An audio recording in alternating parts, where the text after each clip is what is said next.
Salut la team Evolution, j'espère que vous allez bien. Aujourd'hui dans cette vidéo, on va voir comment réaliser un nœud baldotin tressé. Le nœud baldotin tressé fait partie de la famille des autobloquants et il a un avantage par rapport au mâchard par exemple ou au prussique, c'est que le nœud baldotin, on va pouvoir l'utiliser avec la même section de corde. C'est-à-dire que si par exemple vous êtes dépourvu de matériel pour une raison X ou Y, et ben vous pouvez carrément couper un bout de brin de votre corde, à peu près 1,50 m, réaliser 2,8 en bout de chaque côté, et puis réaliser votre nœud baldotin pour vous en sortir, pour faire votre descente en rappel. Ça c'est pas mal. Comparativement à une cordelette classique, lorsque vous allez réaliser par exemple un mâchard ou un prussique, là il faudra obligatoirement que la cordelette soit beaucoup plus petite en section que votre brin de corde que vous allez utiliser par exemple pour votre descente en rappel.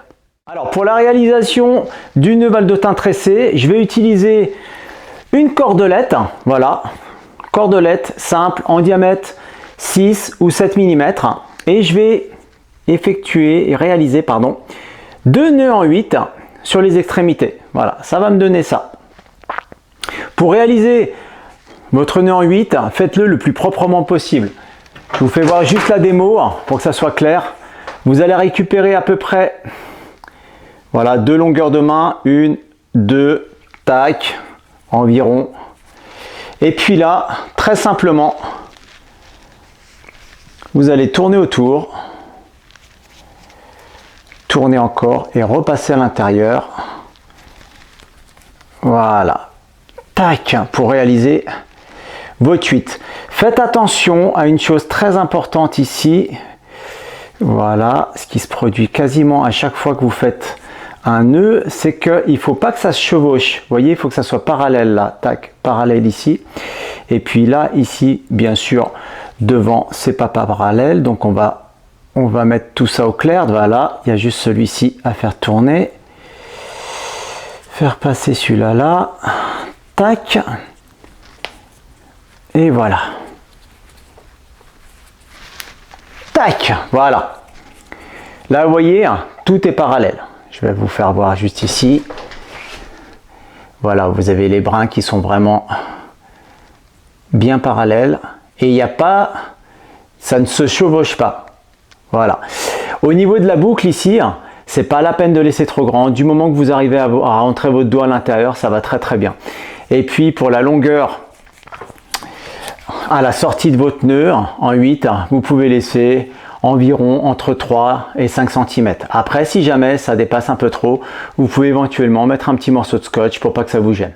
Donc pour la réalisation d'autres nœuds baldotin, c'est très simple. La première chose à faire, ça va être de venir faire quelques tours autour de notre brin. Voilà, vous enroulez le brin. Alors le mieux, c'est de faire entre 3 et 4 tours.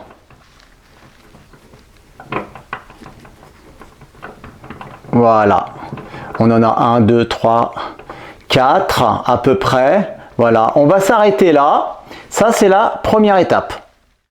La deuxième étape, ça va être de mettre à peu près, vous voyez, nos deux nœuds en 8 à peu près parallèles. Donc, qu'est-ce qu'on doit faire? On va juste enrouler un petit peu d'un côté et puis dérouler de l'autre. Voilà, pour avoir à peu près nos deux brins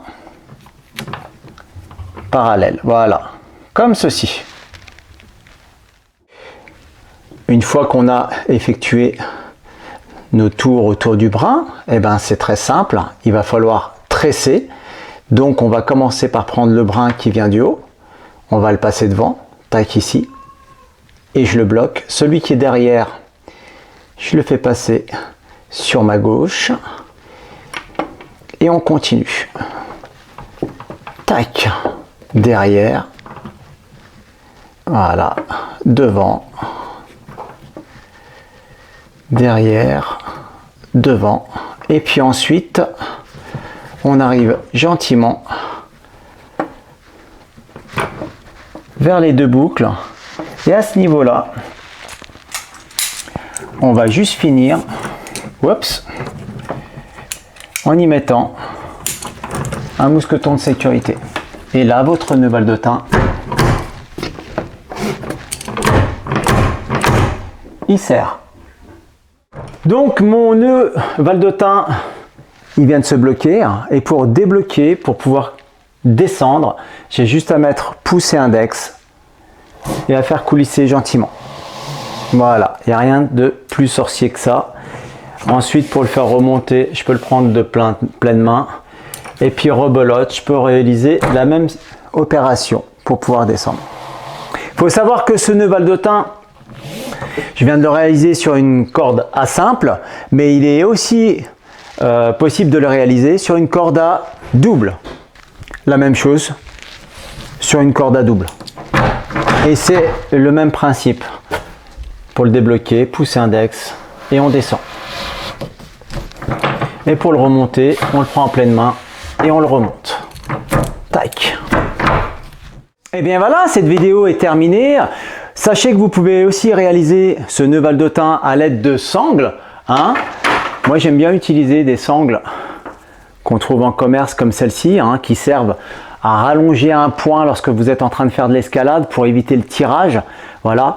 Donc moi j'aime bien ça parce qu'elles sont cousues directement. Vous pouvez aussi trouver cette cordelette directement en magasin aussi. C'est pareil, si vous ne voulez pas la fabriquer vous-même, vous pouvez la trouver dans votre shop favori. Voilà, donc après, au niveau de ces sangles, vous avez différentes longueurs et c'est exactement le même principe. Si vous allez sur une corde à simple, vous en avez des plus petites. Et si vous allez sur une corde, enfin si vous travaillez sur corde à double, vous en avez des plus longues comme la rouge là. Et bien voilà, bah écoutez, faites-vous plaisir en montagne et nous on se donne rendez-vous à la prochaine. Arvipa. Juste une petite indication, je ne me rappelle plus si je vous ai dit la longueur de la cordelette, c'est environ 1,50 m, 1,90 m en fonction si vous avez une corde à simple ou si vous avez une corde à double. Allez, je vous laisse. Arvipa.